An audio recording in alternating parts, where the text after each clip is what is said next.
if you truly love one another, நீங்கள் உண்மையாக ஒருவரையொருவர் நேசிப்பீர்களானால் you will not even ever think of other things which you will disobey. நீங்கள் கீழ்ப்படியாதிருக்கின்ற மற்ற எதை குறிப்பிட்டும் நீங்கள் ஒருபோதும் சிந்திக்கவே மாட்டீர்கள். How would you be morally against another person and live a wrong life with somebody or an adulterous life with somebody if you love that person?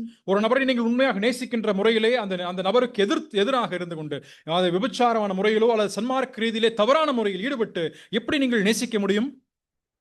What other things does he write there in verse 9? அங்கே 9வது வசனத்திலே அவர் சொல்லக்கூடிய மற்ற விஷயங்கள் எல்லாம் என்ன? About murder or killing. இங்கே கொலை செய்வது, விபச்சாரம் செய்வது, களவு செய்வது. Can you kill somebody when you love them? ஒருவரை நீங்கள் நேசிக்கும் பொழுது அவரை கொல்ல முடியுமா? Can you steal from somebody when you love them?